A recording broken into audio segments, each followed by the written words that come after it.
Today we're taking a look at section 1-4 on collecting sample data. And our learning outcomes for this particular section are as follows. We need to know how to distinguish between an observational study and an experiment. We want to be able to understand or explain the differences between a cross-sectional, retrospective, and a prospective study. We need to be able to define random and simple random sampling. We should be able to distinguish between systematic, stratified, cluster, and convenience sampling. Okay, there are 2 points you want to make sure that you follow. You have to be careful about the way you collect your data. If the data is not collected in an appropriate way, then the data can be useless. Randomness typically plays a crucial role in determining which data to collect. So you want to make sure, in order to avoid bias, that you do have randomness. That helps to avoid the bias in a situation.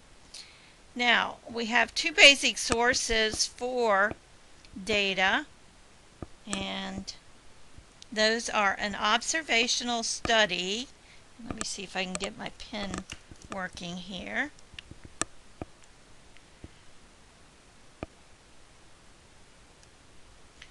Okay, so we have an observational study or an experiment. Now, an observational study is where we simply observe and measure specific characteristics without attempting to modify the subjects. In an experiment, on the other hand, we apply some treatment to some of the subjects and then observe its effect on the subjects. Now, you'll notice under observational study, I talk about a cross-sectional study. This is where data are observed, measured, and collected at one point in time. So we select a certain date, a certain time, and we simply collect the data from that particular point. A retrospective is where we look back. So cross-sectional is like now. Retrospective, we're looking back. Also called a case control study. The data are collected from the past, and that should be a from, get my pen working, from the past by going back in time through examination of records. And I've done this fairly often when I've been interested in comparing some change in my approach to teaching a class. I will look back and see how the students did before. I'll use the retrospective study, and I'll also then take a look at how they do with the new method that I've employed. Okay, prospective or longitudinal study or a cohort study is when the data are collected in the future from groups sharing common factors. And these groups are called cohorts. And very often you'll see a cohort in terms of a group that's entering, say, a nursing program together, or entering some sort of degree program, perhaps a master's degree program. These students will be studied as they move through the program, and then also once they graduate from the program.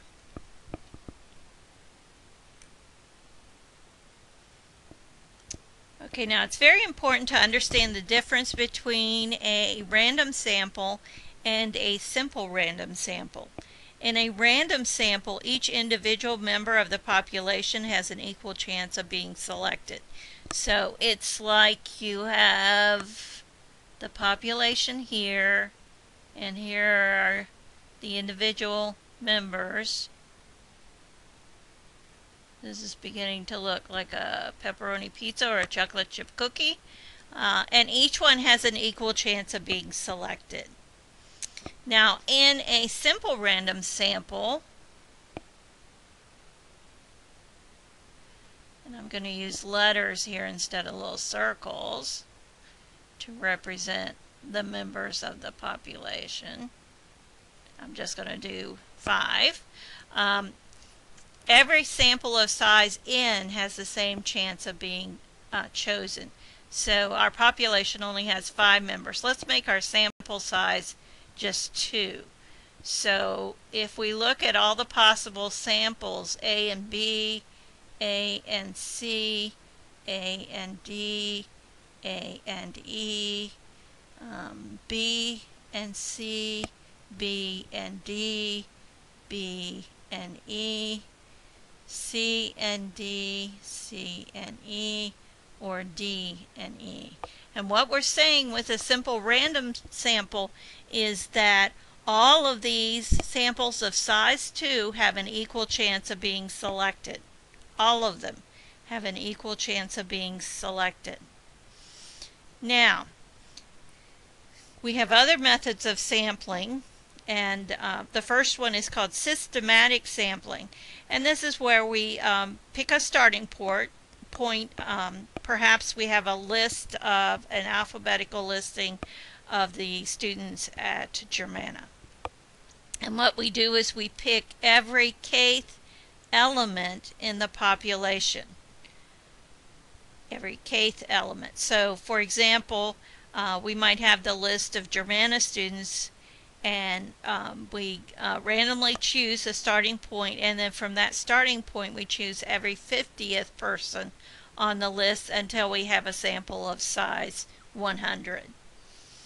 Okay, now this will yield a random sample, but not a simple random sample.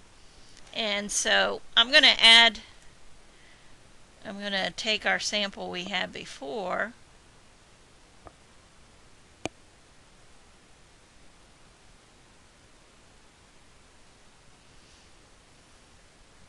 okay, so I'm going to add a few extra people in. So let's suppose this is our population and that we want a sample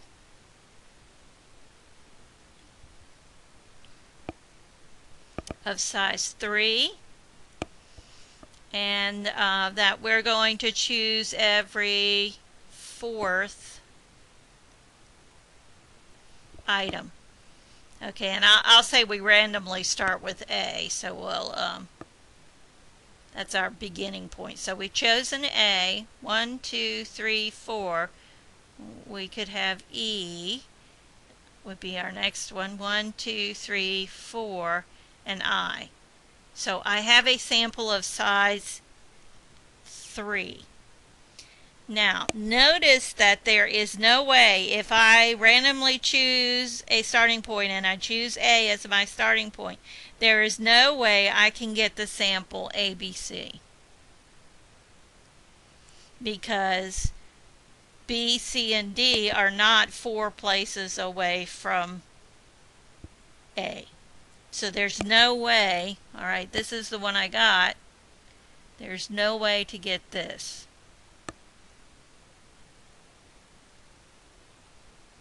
And that is why a systematic sampling results in a random sample if you choose the starting point randomly, but it cannot result in a simple random sample. That is, every sample of size n has this equal chance of being chosen. In this case, we could get an A, E, I, but we can't possibly in any situation get an A, B, and C. So if we're going with our ruling of sample size 3 and we're taking every 4th element. So we have to think carefully about that. That's kind of a very fine point that you have to think about. Convenience sampling is a little bit easier to understand. We simply use the data that is readily available.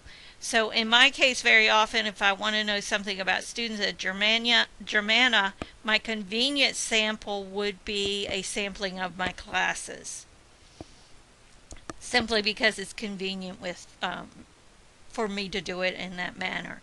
Now, at one time, a number of years ago, I was on a SACS, which is Southern Association of Colleges. I was on the administrative processes committee, and I had to collect information from the faculty about the handbook. The handbook was supposedly on the what we call the S drive, the shared drive, and we were supposed to use it from there. Well, I found out my computer was old and it would not allow me to load the handbook. And so I went around to all the faculty who were in their offices and questioned them on whether or not they could access or knew how to access the faculty handbook. And it turned out that I surveyed maybe about 30 people. There were 40 some on the faculty at that point, and most of them did not know how to access the handbook, or their computers were such that they could not access it. So it turned out then the administration had to start printing the handbook again, simply because of those situations where people either did not know how or could not because of the computer limitations. So that was a convenient sample, and my sample size was large enough that I wasn't concerned about the results. Okay, the stratified sampling is where we subdivide the population into at least 2 different subgroups, and those are called strata. And then these groups typically share some characteristics, the same characteristics. They may be the same age bracket, same gender, same political affiliation, and so forth. And what we do then is we draw a random sample from each stratum. So strata is for the plural, stratum is for the individual. So this is a very typical means of sampling. Cluster sampling is when we divide the population area into sections known as clusters. Then we randomly select some of the clusters and choose all members from those selected clusters. So it might be a case where you want to know something about the state of Virginia. And so what you would do is maybe divide the state into its counties and randomly select 3 of the counties to survey, or 5 of the counties to survey. That would be an example of cluster sampling. Now, in the definition it says we choose or we're surveying all members from the selected clusters. Sometimes, like in the case of the state of Virginia example that I was giving you, sometimes they'll simply select a subset of the population. So they'll do a random sample of the clusters as opposed to choosing all the members. But this is what we find in the definition, where we choose all members.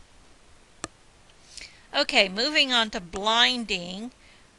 When we're doing an experiment, blinding is important because we want the subjects to not know whether or not they're receiving the real treatment. Typically when they're testing drugs, some subjects receive the drug, some subjects receive what is called a placebo, like a sugar pill. So they don't want the subjects to know exactly who is getting the actual treatment. Double blinding is where not only the subjects do not know, the doctors do not know who is receiving the real treatment and who is receiving the placebo. The placebo effect is where subjects respond as if receiving treatment, that is, they improve when they're actually getting the placebo. So kind of an interesting psychological thing that occurs. Confounding occurs when the experimenter is not able to distinguish between the effects of different factors.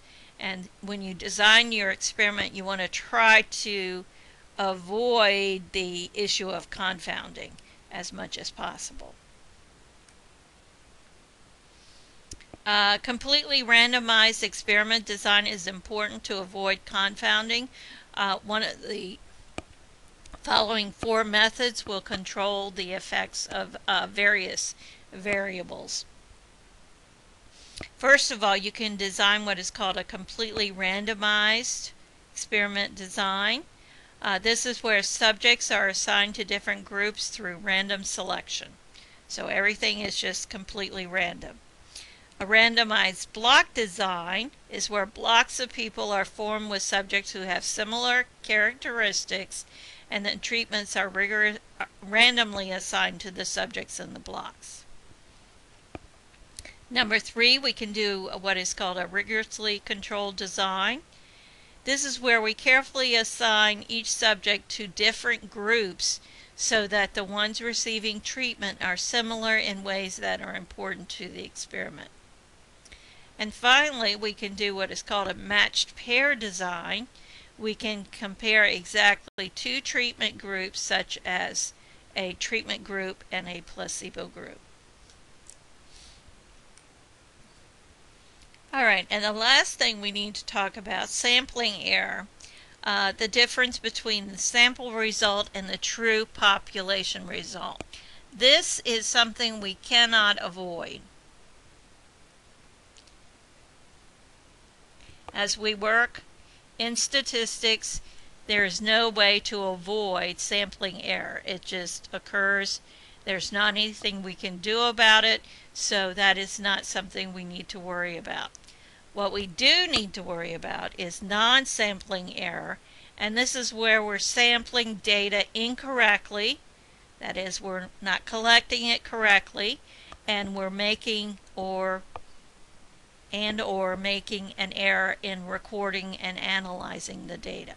So that we can avoid, and we want to make sure we do avoid. And hopefully through what you learn in this course, you will be able to avoid non-sampling errors as you work with statistical information.